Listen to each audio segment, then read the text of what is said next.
Hi there! Welcome back to our third video talking about price elasticity of demand in the IB economics syllabus. In the first video, we went through the basic definition of price elasticity of demand, how to calculate it, and what the difference is between being elastic and inelastic.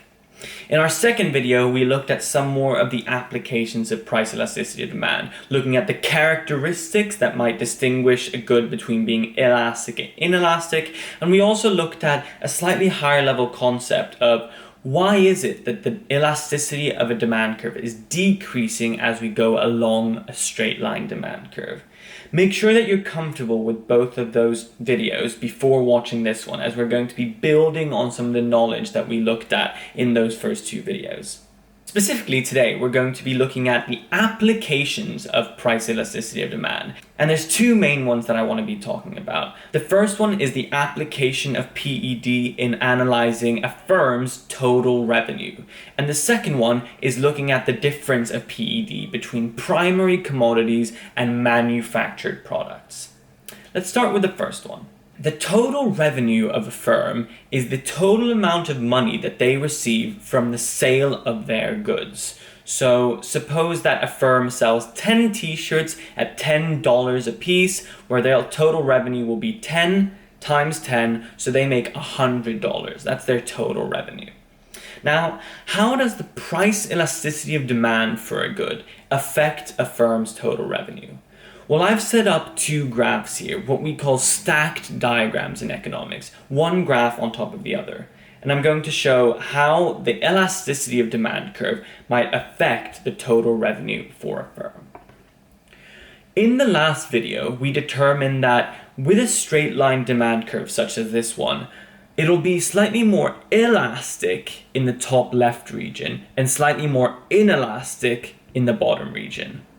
If you're still confused about that, go back to the previous video. The only reason behind it is because of the way that PED is calculated using relative price changes rather than absolute price changes, causing this phenomenon. Well, one thing to note is that when PED is elastic, then PED, or the absolute value of PED I should say, is greater than 1. Whereas in the inelastic region, well, PED must be less than 1, as per the definition.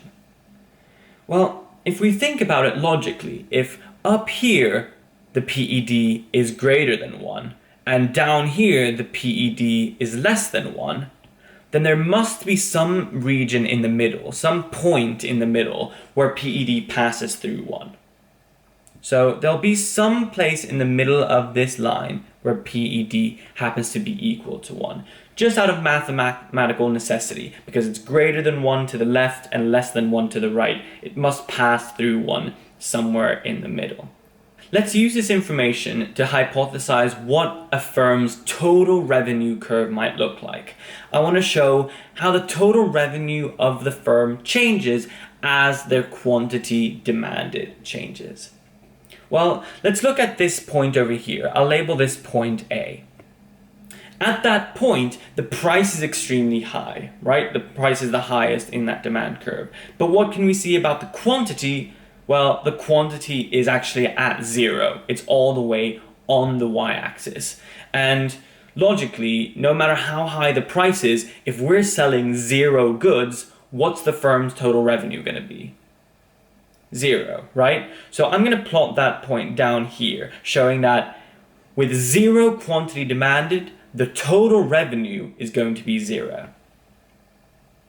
Let's look down here instead, so all the way at the bottom right of the demand curve. At this point, the quantity demanded is very high, right? We're very far along the x-axis, but the price is at 0.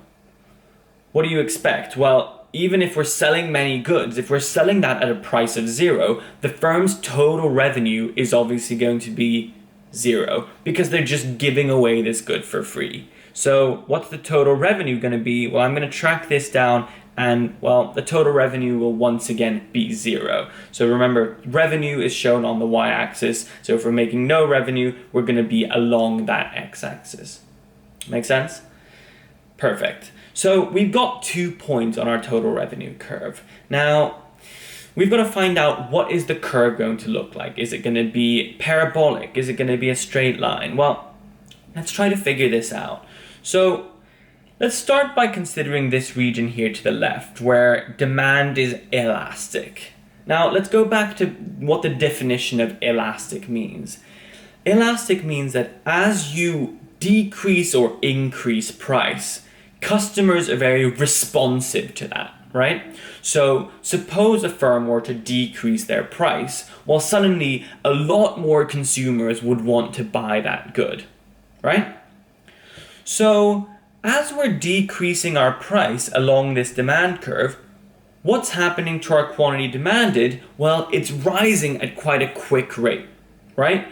Just by the nature of what elastic means. We're reducing the price, quantity demanded is increasing at quite a quick rate. So what do you think is happening to our total revenue? Even though we're decreasing the price, we're selling proportionately larger amounts of our good. So what's happening? Well, our total revenue is increasing. It's increasing. So I'll start drawing it like that, right? How about in this inelastic region? Let's consider this inelastic region for a second. What does inelastic mean? Well, it means that consumers aren't very responsive to price changes. If the price increases or if the price decreases, the quantity demanded will stay relatively the same.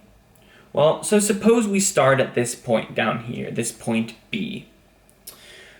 Suppose this firm were now to increase their price. What do you think would happen to their total revenue? Remember, the demand is inelastic in that region.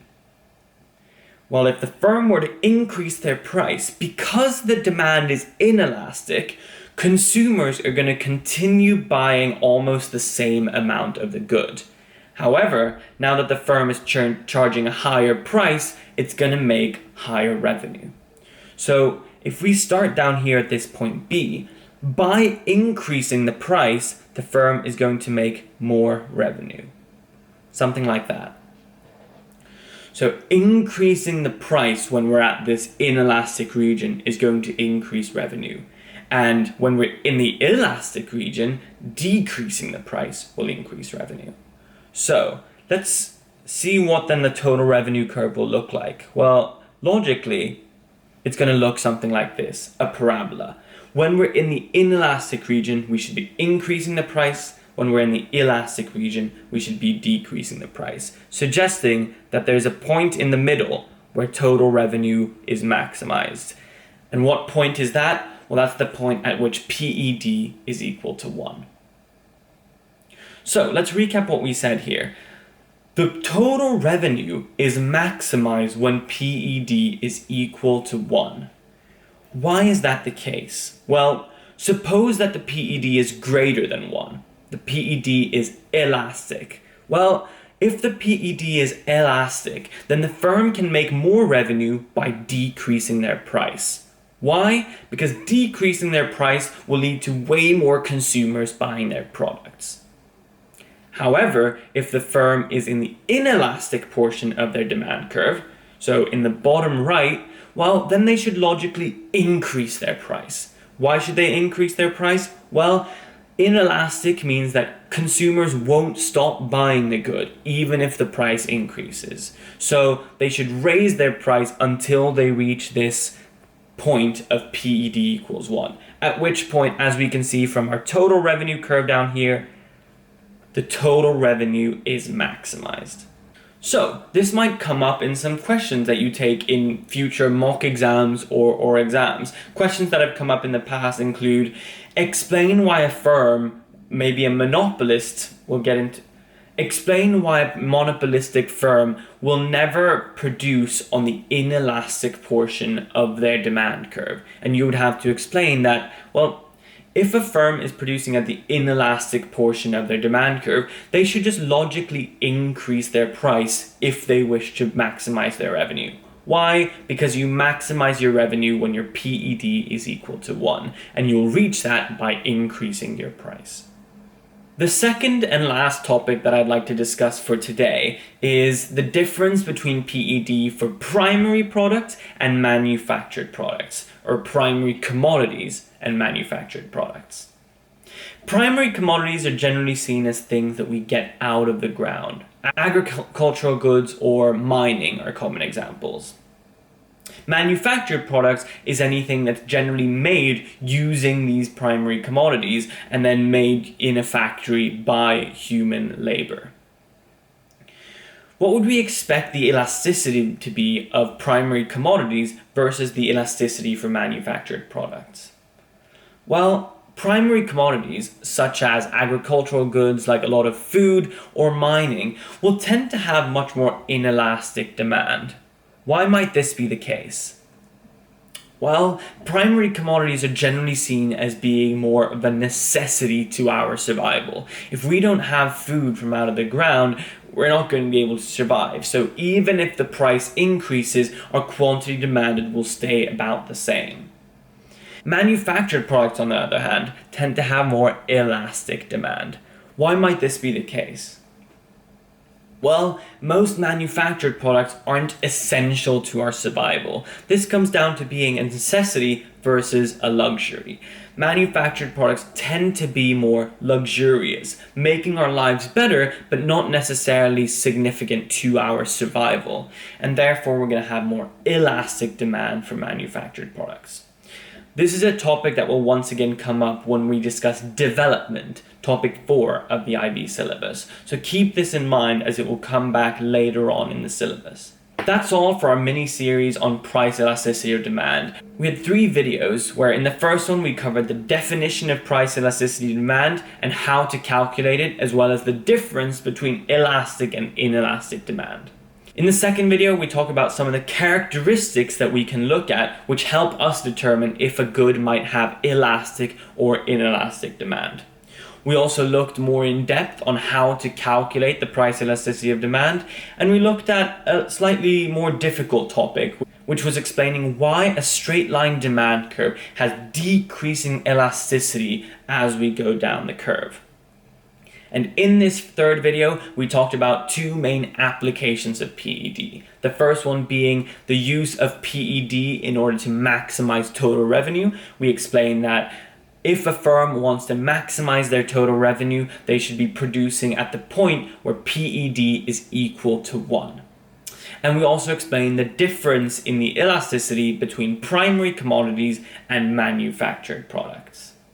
That's all for this mini-series. In the coming videos, we're going to be talking about the other elasticities, namely price elasticity of supply, cross elasticity of demand, and income elasticity of demand. So stay tuned for that. See you then.